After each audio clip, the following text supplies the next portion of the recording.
خادم حضرات بہت سارے اسماء کی مغایرت کی وجہ سے بعض اسماء کے لیے بعض اسماء کی تسبیح پڑھنی آسان نہیں ہوتی، مگر فار ایگزامپل بعض اوقات اسماء کی مخالفت ایسی ہوتی ہے کہ اگر وہ تسبیح شروع کر دیں تو آپ نے دیکھا ہوگا کہ ایک تسبیح تو آپ بڑے شوق سے پڑھنا شروع کر دیتے ہو، مگر ایک تسبیح پہ یا زبان اٹک جاتی ہے، ذہن اٹک جاتا ہے، یا اس کو بھلا دیا جاتا ہے۔ تو دو ایک تسبیحات ایسی ہیں، بلکہ تین ایک تسبیحات ایسی ہیں جن میں کوئی مغایرت نہیں ہے، اور سب سے بڑی تسبیح وہ ہے جو میں نے آپ کو پہلے بتائی تھی کہ پروردگار عالم نے ایک آپ کو عہد نامہ لکھ کے دیا ہوا ہے، اور اگر آپ چالاک انسان ہو، اللہ کے ذہین انسان ہو، تو جیسے اللہ آپ کو بار بار اپنا مسئلہ یاد کراتا رہتا ہے نا، ویسے آپ بھی اس کو بار بار یاد کراتے رہا کرو کہ اے پروردگار آپ نے کانٹریکٹ لکھ کے دیا ہوا ہے وَكَاتَبَ عَلَى نَفْسِ رَحْمَةً، تو اس لیے اس میں رحمان و رحیم اور کریم میں کوئی کسی قسم کی مغایرت نہیں ہے۔ میں تھوڑی سی اس پہ مزید روشنی ڈالتا جاؤں کہ خداوند کریم صلی اللہ علیہ وآلہ وسلم اللہ کے رسول نے بتایا، کسی نے پوچھا کہ یا رسول اللہ اسماء اعظم کہاں ہیں؟ فرمایا اسے سورہ بقرہ اور سورہ طٰہٰ میں تلاش کرو، تو سورہ بقرہ اور طٰہٰ میں صرف دو بڑے اسماء ہیں، دو بڑے، ایک اللہ لا الہ الا هو الحی القیوم، اور ایک اسم ہے وَإِلَٰهُكُمْ إِلَٰهٌ وَاحِدٌ لَا الہ الا هو الرحمن الرحیم۔ دونوں اسماء ایک جیسے نہیں ہیں۔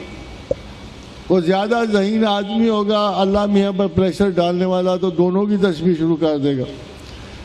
آپ بھی تو آخر کچھ نہ کچھ فائدہ عقل سے اٹھایا کرو۔ ایک اسم انتظامی ہے، ایک اسم تعلیمی ہے، دونوں میں 8 مناصب ہیں جو اللہ نے جنرل ان کے فنکشنز بتائے۔ اگر آپ اللہ کے اس نام میں فنکشن دیکھو، اللہ لا الہ الا هو الحی القیوم، تو حی القیوم اس لیے ہے کہ لا تاخذہ سنۃ ولا نوم، ایڈمنسٹریٹو اسماء ہے، اسے نیند نہیں ہے، اونگ نہیں ہے۔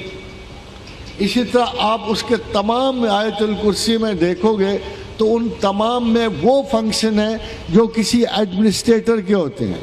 جاسوسی کا نظام ہے، ہر چیز کی انفارمیشن اس کے پاس ہے، اجازت وہ بخشتا ہے، معافی وہ دیتا ہے، من ذا الذی یشفع عنده الا باذنہ، بغیر اجازت کوئی ریکمنڈیشن نہیں چلے گی، جس کو اجازت دے صرف وہی ریکمینڈ کرے گا، اور وہ اپنی تمام مخلوقات کی حفاظت سے بے خبر نہیں ہے، اور وہ اس نے اپنے علم سے تمام چیز کو گھیرا رکھا، اس کا انفارمیٹری پروسیس مکمل ہے۔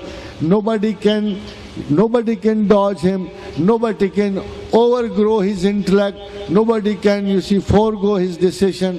یہ تمام انتظامی معاملات۔ اب آپ دوسرے اسم کو آئیں تو آپ کو حیرانی سے واسطہ پڑتا ہے کہ وہ تخلیق ہے ساری کی ساری۔ 8 امور ہیں، انہیں امور ثمانیہ کہتے ہیں، اور تمام کے تمام تخلیقی ہیں، سائنٹیفک ہیں، نالجبلٹی کے ہیں۔ وَإِلَٰهُكُمْ إِلَٰهٌ وَاحِدٌ لا الہ الا هو الرحمن الرحیم۔ فنکشن کیا ہے؟ ان فی خلق السماوات والارض واختلاف اللیل والنہار والفلک التي تجری فی البحر وما انزل اللہ من السماء من ماء فاحیا به الارض بعد موتها وبث فیہا من کل دابۃ وتصریف الرياح والسحاب المسخر بین السماء والارض لآیات لقوم یعقلون۔ اگر آپ غور کریں تو ان تمام کوالٹیز میں تخلیقی پروسیس ہے، زمین و آسمان کی تخلیق، آبادی کی افزائش، اس کا پھیلاؤ، یہ انڈر رولز ہے، یہ انڈر رولز ہے۔ تصریف الریاح انڈر رولز ہے۔ اسی طرح والسحاب المسخر کشش ثقل سے ہیں۔ یہ تمام کے تمام تخلیقی اسباب ہیں۔ سائنٹیفک اوریجن اللہ تعالیٰ کی علم و حکمت ان میں سمٹتی ہے، ان میجر ہیڈز میں۔ یہ دونوں اسماء اعظم سمجھے جاتے ہیں، ایک کی نوعیت اور ہے اور دوسری کی نوعیت اور ہے۔ اس کے علاوہ جو باقی یہ دونوں اسماء ہر شخص پڑھ سکتا ہے، جب چاہے پڑھ سکتا ہے، ان پہ کوئی مغایرت نہیں۔ انفیکٹ اگر آپ غور کرو تو حضرت سلیمان کو تصریف الریاح بخشی گئی، حضرت سلیمان کو تسخیر سحاب بخشی گئی، تسخیر جنات بخشی گئی انڈر دی رولز۔ اگر تھوڑا سا آپ غور کرو تو حضرت سلیمان کو کون سا کلمہ اللہ نے عطا کیا تھا، اس کا سراغ ہمیں قرآن سے ہی ملتا ہے، اِنَّهُ مِن سُلَيْمَانَ وَإِنَّهُ بِسْمِ اللَّهِ الرَّحْمَٰنِ الرَّحِيمِ۔ یہی کلمہ تھا جو حضرت سلیمان کو عطا ہوا تھا۔ رسول اللہ صلی اللہ علیہ وسلم کا ارشاد گرامی ہے کہ میرے بھائی سلیمان کو بسم اللہ الرحمن الرحیم خصوصاً بخشی گئی اور میری امت پہ عمومیت سے عطا کی گئی۔ یہ دونوں بڑے کلمات الہیہ ہیں اور دونوں ہی کلمات افضل ترین کلمات ہیں۔ باقی اسماء جو ہیں ان کو اسسٹ کرتے ہیں، ان کی خدمت پہ آمادہ ہوتے ہیں۔ اور یہ اگر آپ میں سے کوئی بھی پڑھنا چاہے، کسی صورت میں بھی پڑھنا چاہے، تو یہ بڑے اسماء الہیہ ہیں اور ان کے لیے تو کسی کی اجازت کی بھی درکار نہیں ہوتی۔ باقی دو تسبیحات ایسی ہیں جو اللہ کے رسول کی ان کے پیچھے خاصی گہری کامنٹس موجود ہیں۔ ایک دفعہ حضرت رسول اکرم صلی اللہ علیہ وسلم جب اونٹ پہ جا رہے تھے اور حضرت ابو موسیٰ اشعری سلیمان بن اشعث ان کے پیچھے تھے، تو آپ نے پوچھا کہ کیا پڑھ رہے ہو؟ ابو موسیٰ کیا پڑھ رہے ہو؟ فرمایا یا رسول اللہ میں لا حول ولا قوت الا باللہ پڑھ رہا ہوں۔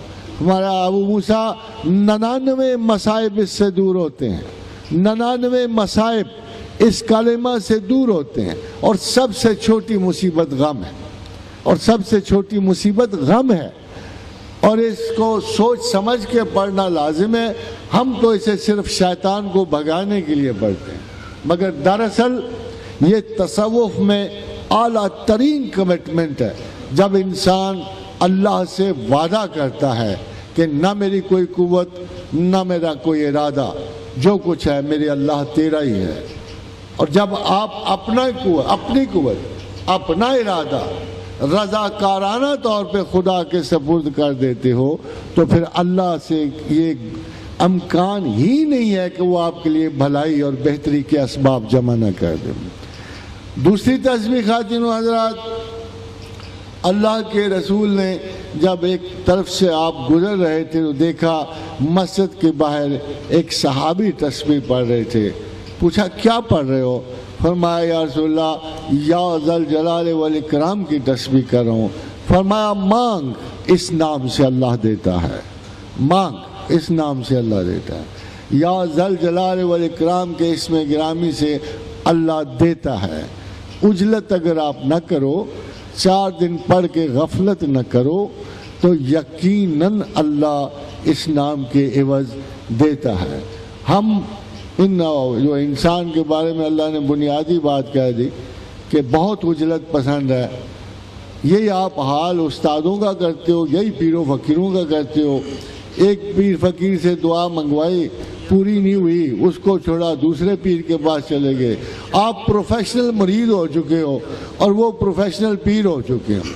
اب چیزوں کا ثواب کہاں سے اور فائدہ کہاں سے ہو؟ اور پھر اللہ بڑی اچھی طرح جانتا ہے۔ دیکھو یہ آپ غلط گمان نہ کرنا اللہ کے بارے میں، وہ اچھی طرح جانتا۔ اللہ یعلم ما خلق، اس نے آپ کو بنایا ہوا ہے، اس کو اچھی طرح پتہ ہے کہ یہ ضرورت کے تحت مانگ رہے ہیں۔ For God's sake don't do one thing، خدا کو اس طرح نہ چاہو جس طرح آپ اشیاء دنیا کو چاہو۔ آپ اب سارے کام اسباب ختم کر بیٹھتے ہو، اب سوچتے ہو چلو یار کسی نے اللہ کا کہا اس کو بھی آزما کے دیکھ لیتے ہیں۔ تہجد شروع ہو جاتی ہے، داڑیاں بڑھ آتی ہیں، بدن پہ فقیرانہ کپڑے آ جاتے ہیں، 2-4 چلے شروع ہو جاتے ہیں، 15-16 مراقبات میں پڑ جاتے ہو، 1-2 سال گزرتے ہیں، پھر کہہ دو یار اللہ بھی آزما کے تک لے۔ یہ رجحان کم از کم اللہ کو متاثر کرنے والا نہیں ہے۔ He knows what you think, He knows what you plan, He knows you right from your mind۔ اس لیے خدا کو کبھی بھی طاقت کے کسی حصول کے لیے مت چاہو۔ اللہ کی یاد اللہ کے لیے کرو. فاذکروا اللہ کا ذکرکم آباءکم، ایسے یاد کرو جیسے اپنے آبا و اجداد کو کرتے ہو، محبت سے، ان سے، تعلق سے. ہاں او شدہ ذکر، ذرا زیادہ کرو تاکہ وہ سمجھے کہ تم ہر چیز سے بڑھ کر اللہ کو چاہتے ہو. اللہ کبھی بھی لسر مقام نہیں ہوگا. میں آپ کو رب کعبہ کی قسم کھا کے کہتا ہوں، اللہ کو ذہن میں اس کا مقام دے دو، وہ اگلے دن آپ کو مل جائے گا. مگر اگر اس کے مقام کے تعین میں غلطی کرو گے تو وہ قیامت تک آپ کو نصیب نہیں ہوگا. کیا عجیب بات ہے کہ پہلا سانس وہ دے، آخری سانس وہ دے، ماں باپ وہ دے. کوئی نہیں چنتا ماں باپ. ہاں مال حسب نسب وہ دے، رزق وہ دے، تعلیم وہ دے، رشتے ناتے وہ دے، جاب وہ دے، عزتیں وہ دے، عمر آخر وہ دے.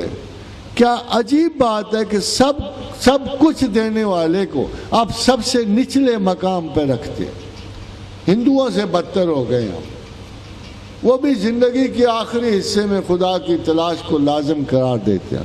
مسلمان وہ ہے جو اپنے پہلے شعوری لمحے سے ہی خدا کو ٹاپ پرائیورٹی سمجھتا ہے. جو اللہ کو ترجیح اول نہیں سمجھتا وہ خدا کا سراغ نہیں پا سکتا. پہلے دماغ کی یہ غلطی درست کر لو، پھر دیکھو اللہ کس طرح تمہاری طرف امٹ کے آتا ہے، کیسے دعائیں قبول کرتا ہے. وَلَا تَحْنُوا وَلَا تَحْزَنُوا، میرے بارے میں سستی نہ کرو، اللہ کہتا ہے، غم نہ کرو. یہ ہلکی پھلکی آزمائشیں ہیں. مجھے اپنے عزت و جلال کی قسم ہے کہ انتم الاعلون ان کنتم مومنین، تم ہی غالب ہو اگر مومن ہو. یہ دیکھ لو کہ تم مومن ہو.